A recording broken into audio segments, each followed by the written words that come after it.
আজি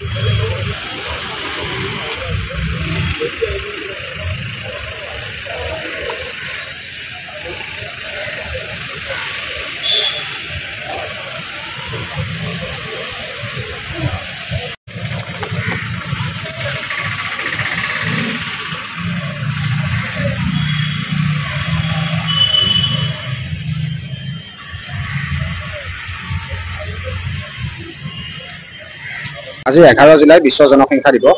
আজি বিশ্ব জনসংখ্যা দিৱসৰ মানে উপলক্ষে আমি জনসংখ্যা সমাধান ফাউণ্ডেশ্যন এটা ৰাষ্ট্ৰবাদী সংগঠন আমি ভাৰতবৰ্ষত এখন কঠোৰ জনসংখ্যা নিয়ন্ত্ৰণ আইনৰ দাবীৰে আজি যোৱা 10 বছৰৰ পৰা আমি কাৰ্যসূচী চলাই আহিছিলোঁ আৰু আজি 11 জুলাই উপলক্ষে জিলা আয়ুক্তৰ জৰিয়তে আমি প্ৰধানমন্ত্ৰী ডাঙৰীয়ালৈ এখন কঠোৰ জনসংখ্যা নিয়ন্ত্ৰণ আইনৰ দাবীৰে এখন স্মাৰক পত্ৰ প্ৰদান কৰিছোঁ। কিয়নো ভাৰতবৰ্ষত যিটো দ্ৰুতগতিত জনসংখ্যা বৃদ্ধি পাইছে, এই দ্ৰুতগতিত জনসংখ্যা বৃদ্ধিয়ে ভাৰতলৈ এক অশনি সংকট কঢ়িয়াই লৈ আহিছে।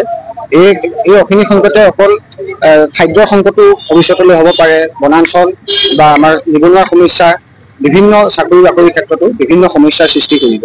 আৰু যোৱা বছৰ অক্টোবৰ মাহত আমি গোটেই ভাৰতবৰ্ষৰ পৰা 1 কোটিতকৈ বেছি জনসংখ্যা মানে স্বাক্ষৰ লৈ পেলাই আমি প্ৰধানমন্ত্ৰী ডাঙৰীয়ালৈ এখন সেৱা প্ৰদান কৰিছিলোঁ। আমি স্মাৰক পত্ৰ প্ৰদান কৰিছিলোঁ স্বাক্ষৰ সন্মিলিত।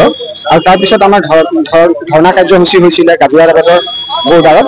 তাৰপিছত আমাক যেতিয়া তেওঁলোকে বাধা প্ৰদান কৰিলে, ভাৰত চৰকাৰ প্ৰশাসনে বাধা প্ৰদান কৰিলে, ইউ পি প্ৰশাসনে বাধা প্ৰদান কৰিলে, তাৰপিছত আমাৰ যি অধ্যক্ষ ৰাষ্ট্ৰীয় অধ্যক্ষ, এই ৰাষ্ট্ৰীয় অধ্যক্ষ অনিল কুমাৰ চৌধুৰীয়ে মানে অনশন কাৰ্যসূচী লৈছিলে। অনশন কাৰ্যসূচীৰ শেষত আপোনাৰ 22 নম্বৰ দিনাখন প্ৰধানমন্ত্ৰী কাৰ্যালয়ৰ পৰা গিৰিৰাজ সিং ডাঙৰীয়া, মাননীয় কেবিনেট মন্ত্ৰী গিৰিৰাজ সিং ডাঙৰীয়াক পঠাই পেলাই তেওঁ অনশন ভংগ কৰাইছিলে আৰু প্ৰতিশ্ৰুতি প্ৰদান কৰিছিলে যে তেওঁলোকে অতি শীঘ্ৰে জনসংখ্যা নিয়ন্ত্ৰণ আইনৰ ক্ষেত্ৰত এক বিশেষ পদক্ষেপ ল'ব। আৰু সেই মানে যি প্ৰতিশ্ৰুতি প্ৰদান কৰিছিলে সেই অনুসৰি তেওঁলোকে যোৱা মানে এই চৰকাৰৰ আগৰ যি মানে আপোনাৰ সেচন হৈছিলে, পাৰ্লিয়ামেণ্ট সেচন হৈছিলে, এখন চৰকাৰ নহয় তাৰ আগৰ সেচনখন, তাতে তেওঁলোকে এখন নিৰ্মলা সীতাৰাম জীয়ে এটা ডিক্লেয়াৰ কৰিছিলে, এখন high level standing committee for the implementation of the population control act এই বুলি ডিক্লেয়াৰ কৰিছিলে।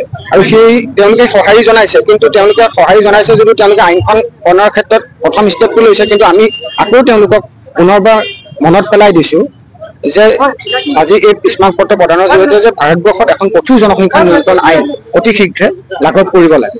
এই দাবী আজি আমি সমবেত হৈ পেলাই আমি আজি 11 জুলাই বিশ্ব জনসংখ্যা দিৱসৰ দিনাখন আমি আমি যিহেতু এটা ৰাষ্ট্ৰবাদী সংগঠন, আমি ভাৰতবৰ্ষৰ প্ৰত্যেকখন জিলাৰ পৰা প্ৰত্যেকখন জিলাৰ প্ৰতিনিধিসকলে আয়ুক্তৰ জৰিয়তে, জিলা আয়ুক্তৰ জৰিয়তে প্ৰধানমন্ত্ৰী কাৰ্যালয়লৈ এই স্মাৰক পত্ৰ প্ৰদান কৰিছে জনসংখ্যা নিয়ন্ত্ৰণ আইনৰ।